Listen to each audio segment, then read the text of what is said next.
Jumaini stood in front of his own mother and called her a winch. A winch! A woman who had labored in years just to give her only son a comfortable life and a good education.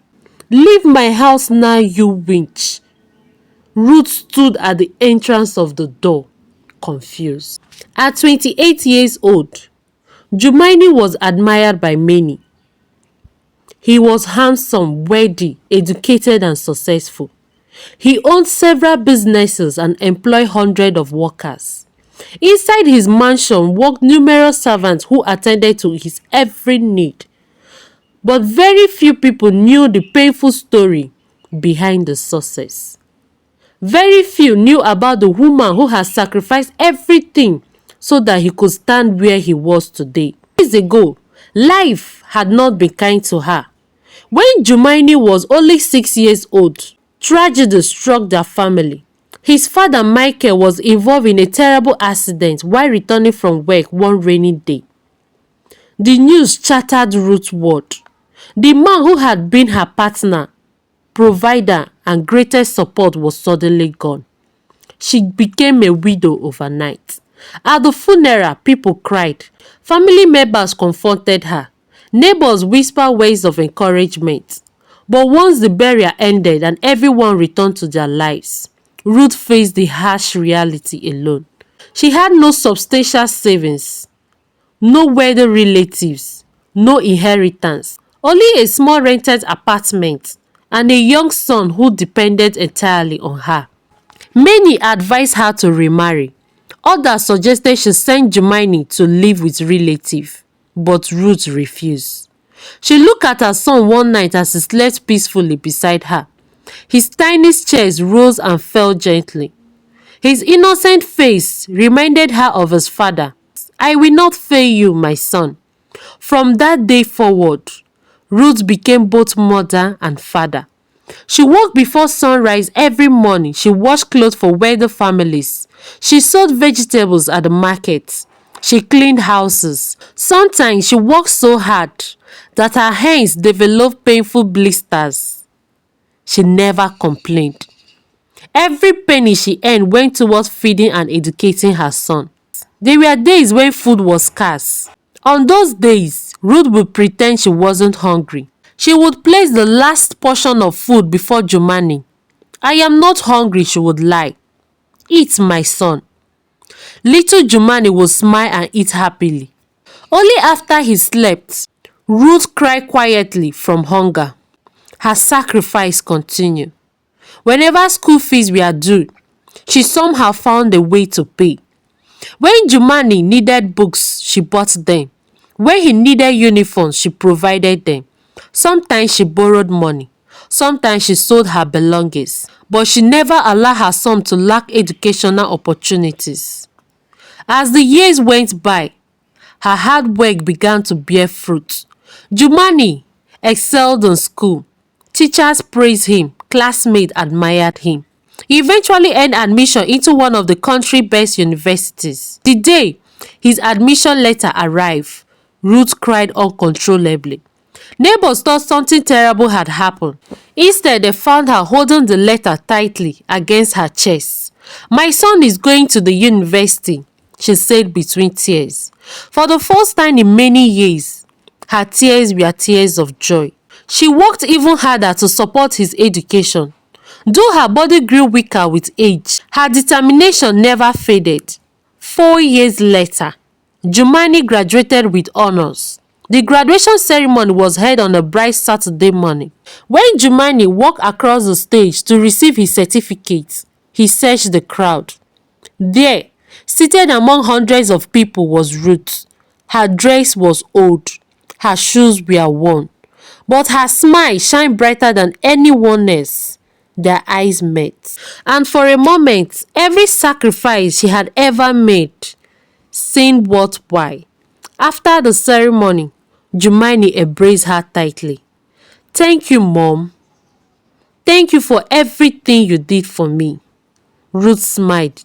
You earn it. No, he replied, we earn it. Those words filled her heart with happiness. At that moment, she believed all her suffering had finally ended. 5 years after graduation, Jumani had become one of the city's most successful young entrepreneurs. His businesses expanded rapidly. Money flowed into his account. Luxury became his everyday lifestyle. He purchased expensive cars. He traveled frequently. He bought the magnificent bungalow that became the envy of many. But Ruth always remained humble. Despite her son's wealth, she continued living modestly.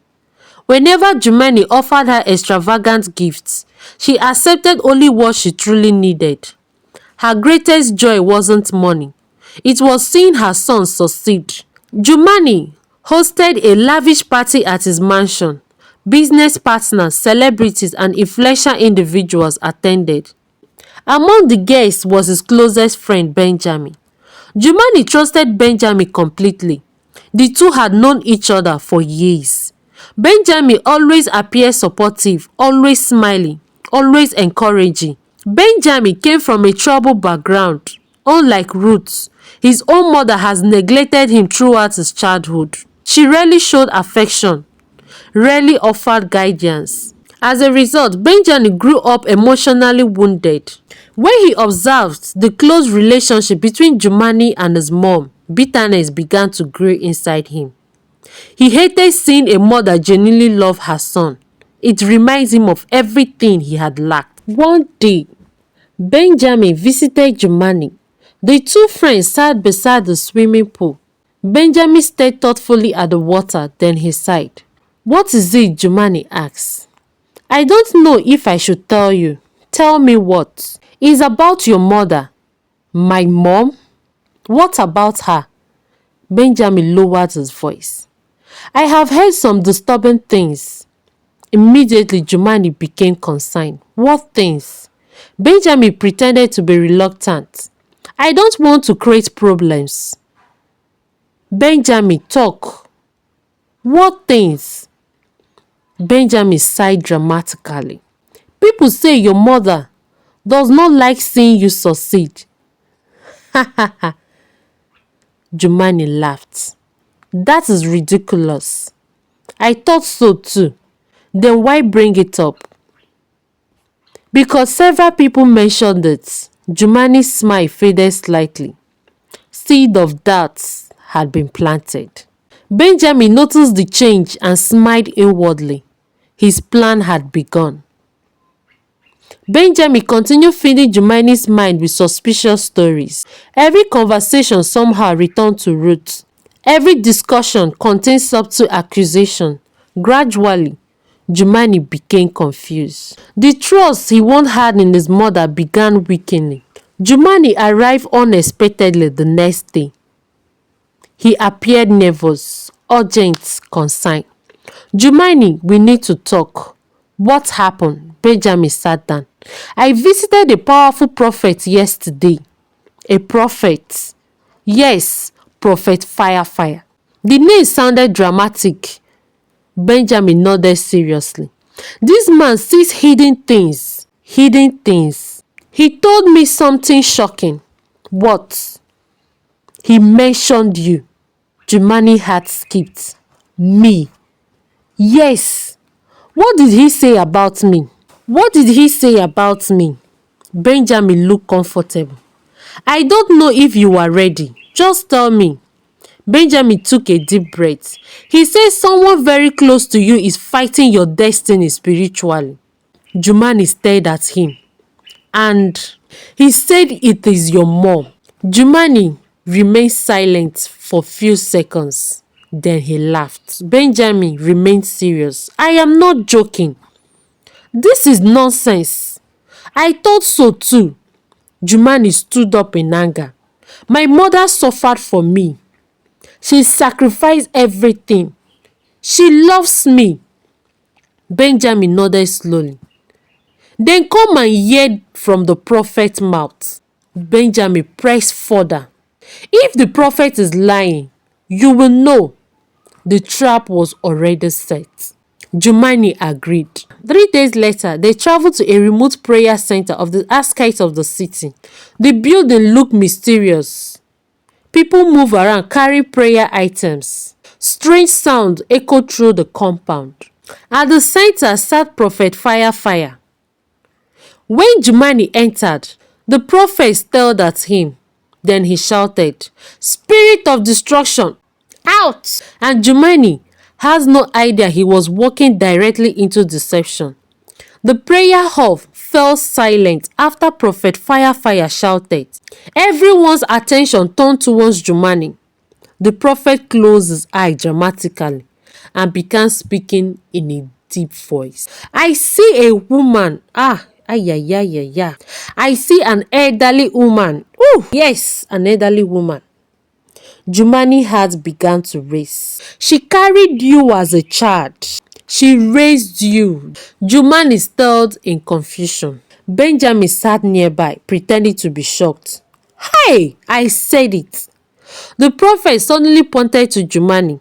"That woman is the source of your problems." "My mother, the source of my problem." The prophet nodded.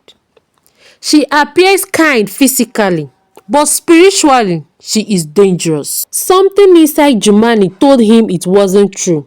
But Benjamin has spent months poisoning his mind. Now the prophet's words seems to confirm those doubts. The prophet continued. "She does not want you to rise beyond a certain level." Jumani remembered recent business challenges, deals that had failed, projects that had been delayed. Normal business setback suddenly appeared suspicious. The prophet leaned closer. "If you do not separate yourself from everything you have built will collapse." Fear entered Jumani's heart. He demanded special prayers, expensive offerings, and regular visits. Benjamin encouraged everything. Before leaving, Jumani handed over a large sum of money. The prophet smiled. His deception was working perfectly. From that day onward, Jumani began distancing himself from his mom. He stopped answering her calls regularly. His visit became rare. His warm conversation became cold and brief. Ruth noticed the change immediately, but she could not understand why. Whenever she asked, Jumani simply said he was busy. A mother's heart often sends trouble before anyone else. No phone calls, no text messages, and Ruth sensed that something was terribly wrong. Several weeks later, Ruth decided to visit her son. She prepared some of his favorite homemade meals. Despite her health, she still enjoyed cooking for him occasionally. Early that Saturday morning, she boarded a bus and traveled across the city. She arrived at the magnificent mansion carrying a small basket. The guards recognized her and allowed her inside. Servant greeted her respectfully. "Good morning, Madam Ruth." She smiled warmly. "Good morning." As she entered the living room, she saw Jumani sitting on his expensive sofa. For a moment, her face lit up with joy. "My son!" She opened her arms, but Jumani did not smile. His face remained cold. "Is something wrong?" "I brought your favorite meal," she said softly. Jumani stood up. His eyes carried anger. Months of manipulation, lies, and fear had finally poisoned his mind. If you know you love this story, comment for part 2 and turn on the notification button to get notified when I post part 2. Thank you. Bye-bye.